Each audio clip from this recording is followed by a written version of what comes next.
इस ग्रंथ में लिखे हुए पन्नों को नहीं हटाना चाहते। ये आपकी सूट बूट टाई कोट की, ये आपकी हवाई जहाज की, ये आपकी व्यवस्था को खत्म करना चाहते हैं।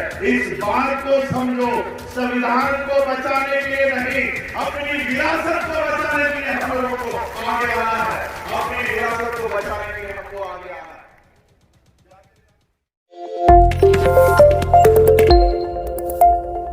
किस समय आ गई थी यहाँ पे? यहाँ आई गए 10 बजे। बहुत देर से आई हैं। हाँ। तो अच्छा लग रहा है आपको? हाँ। तो आपको बताया कैसा लग रहा है? अम्बेडकर जी आपको कैसा लग रहा है? अच्छा लग रहा है बहन जी। किस टाइम आ गई थी आप? आप किस टाइम आ गई थी यहाँ पे? एक ही टाइम आया। सब साथी में आए हैं? हाँ, सब लोग एक ही गांव के। बताएं, आज अम्बेडकर जी आए, आपको कैसा लग रहा है? बढ़िया लग रहा है किस बहन। टाइम आ गई थी आप? आई गया तो कब बजे? 2 बजे आया बिटिया। तो पूरा रुकने का है, मतलब सुन के जाएंगे? हाँ, सुन के जाइबा बिटिया। बहुत अच्छी बात। काम रोज करो जाती बिटिया। आज देखो। आपका क्या नाम है? मेरा नाम अरविंद कुमार है। कहाँ से हैं आप? मैं यही प्यारी हृदय से। आज सब कार्यक्रम का आयोजन कर रहे हैं, तो आपको कैसा लग रहा है? बहुत अच्छा, बेहतरीन नंबर है। बहुत, तो आपको बहुत खुशी हो रही है? बहुत ज़्यादा खुश, हर इतना अपार खुश हो रहा है कि हम कुछ कह नहीं सकते। आप मतलब लोगों को क्या संदेश देना चाहते हैं? मैं ये संदेश देना चाहता हूँ कि अब समय बाबा साहब के उपदेशों, उनके द्वारा कही हुई बातों पर, उनके संविधान पर चलने की आवश्यकता है। इसलिए ज़्यादा से ज़्यादा लोग बाबा साहब के द्वारा कहे हुए संविधान पर चलने की कोशिश कर रहे हैं। देश में भारत का संविधान जो बाबा साहब ने निर्माण किया है, वो लागू होने से पहले जितने भी कानून इस देश के ऊपर है, वो आज मैं शून्य घोषित करता हूँ। एक लाइन में बाबा साहब अम्बेडकर जी ने 2500 सालों के बहुते कानून को हमेशा के लिए खत्म कर दिया, हमेशा के लिए। और सिर्फ खत्म ही नहीं किया, बाकी दूसरा सब आर्टिकल तैयार करके बाबा साहब लिखते हैं कि राज्य ऐसी कोई विधि नहीं बनाएगा जो इस भाग द्वारा प्रदत्त अधिकारों को छीनती है। इसका मतलब बाबा साहब पहले आर्टिकल में 13 में लिखते हैं कि संविधान लागू होने से पहले जितने भी कानून है वो सारे के सारे मैं शून्य घोषित करता हूँ, सारे के सारे नल एंड वॉइड घोषित करता हूँ। और दूसरे आर्टिकल में लिखते हैं चाहे किसी की भी सरकार हो, पूरी की पूरी आरएसएस क्यों ना संसद में जाके बैठ जाए, मैं इस देश के लोगों के मूलभूत अधिकार किसी की भी सरकार वो 1 इंच भी कम होने नहीं दूंगा। बाबा साहब ने संविधान में हमारे लिए प्रारंभ करके गए, इसलिए इनको संविधान से बहुत दिक्कत हो रही। आपके उत्तर प्रदेश में कोई मंडलेश्वर नाम का क्या कहते बाबा पंडित, क्या कहते आप लोग, शास्त्री, और शास्त्री मुझे तो नहीं लगता शास्त्री वास्त्री कोई होगा। पिछले 2 साल पहले से वो संविधान लिख रहे हैं, भारत का संविधान लिख रहे हैं। उन्होंने सीएम को, राष्ट्रपति को, सबको निवेदन देकर उन्होंने अपना प्रारूप तैयार करके कुछ अभी दिया है, हिंदू राष्ट्र होने की मांग कर रहे हैं। एक और कोई आपके उत्तर प्रदेश का बाबा था, उसने पिछले कोई असर नहीं हुआ, अभी भी जिंदा है, अभी भी भीख लेकर खा रहा है। और सिर्फ यही नहीं, मैं आज आपके उत्तर प्रदेश की धरती से, आपकी हरदोई की धरती से, जहां पर आपका मुख्यमंत्री बीजेपी का है, मैं उनको भी ये दावे के साथ में उनको आह्वान करता हूं। सिर्फ ये 2-4 शास्त्री में मंडलेश्वर नहीं, हमारे में ऊपर नीचे स्वयं हिंदू राष्ट्र नहीं बना सकता, इस देश को हिंदू राष्ट्र घोषित नहीं कर सकता।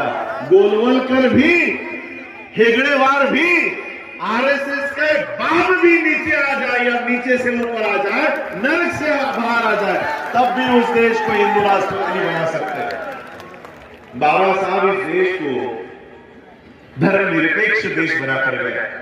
धर्मनिरपेक्षता का अर्थ क्या होता है पता? कुछ लोगों को लगता होगा धर्मनिरपेक्षता मतलब किसी का धर्म नहीं, ऐसे नहीं। बाबा साहब अम्बेडकर जी इस देश को धर्मनिरपेक्षता के आधार पर तैयार करके गए कि ये देश हिंदुओं का भी उतना ही है जितना मुसलमानों का, और ये देश मुसलमानों का भी उतना ही है जितना बौद्धों का है, जितना जैनों का है, जितना सिखों का है, जितना पारसियों का है। इतना ही नहीं, ये देश उसका भी उतना ही है जिसका कोई धर्म नहीं है। ये देश उसका भी उतना ही है जिसका कोई धर्म नहीं है, जो किसी धर्म को नहीं मानता। इस देश की खूबी ये है, आज मैं बंबई से चलकर यहां पर आया, इतने दूर से यहां पर आया। इस देश की खूबी ये है, हर किलोमीटर पर भाषा बदलती है, रहन सहन बदलता है, बोली बदलती है, खान पान बदलता है। 132 देश में अगर इकट्ठा रह पा रहे हैं तो केवल इस ग्रंथ की वजह से, संविधान की वजह से 132 करोड़ लोग प्यार से रह रहे हैं, प्यार से रह रहे हैं। आप इन लोगों में भाषा के नाम पर, राज्य के नाम पर, धर्म के नाम पर एक दूसरे को लड़ा रहे हैं, एक दूसरे से लड़ाने का काम कर रहे हैं। और इसलिए हम लोगों को इस देश को अगर बचाना है तो अपनी जातियों को साइड में रखते, अपने धर्म को साइड में रखते हुए हम लोगों को इकट्ठा होकर इस देश को बचाना है। चाहे वो हिंदू हो, मुसलमान हो, क्रिश्चियन हो, सिख हो। बाबा साहब अम्बेडकर जी ने एक बात अपने भाषण में कही कि हम लोगों को अपने आप में ऐसी भावना तैयार करनी होगी कि हम पहले हिंदू हैं, हम पहले बौद्ध हैं, हम पहले मुसलमान हैं, हम पहले सिख हैं। ऐसी भावना हम लोगों में निर्माण नहीं होनी चाहिए। उतार दिया गया था, आज उनकी पीढ़ियां हवाई जहाज में बैठती है। ये व्यवस्था बाबा साहब लेकर गए हैं। ये संविधान नहीं हटाना चाहते, ये इस ग्रंथ में लिखे हुए पन्नों को नहीं हटाना चाहते। ये आपकी सूट बूट टाई कोट की, ये आपकी हवाई जहाज की, ये आपकी व्यवस्था को खत्म करना चाहते हैं। इस बात को समझो, संविधान को बचाने के लिए नहीं, अपनी विरासत को बचाने के लिए हम लोगों को आगे आना है। अपनी विरासत को बचाने के लिए हमको आगे आना है। जाते जाते एक और किस्सा संविधान के बारे में बताना चाहता हूं। 26 नवंबर 1949 को बाबा साहब अम्बेडकर जी ने ये संविधान भारत के संविधान सभा में, भारत के संविधान सभा को प्रस्तुत किया। यहाँ के क्षेत्रवासियों को बार-बार देख के हमें संविधान के धन्यवाद। इस गीत में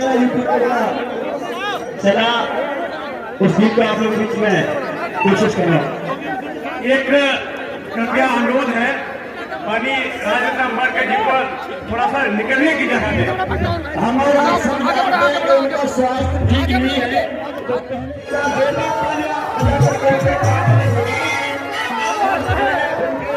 आप उनकी उम्मीद रखेंगे।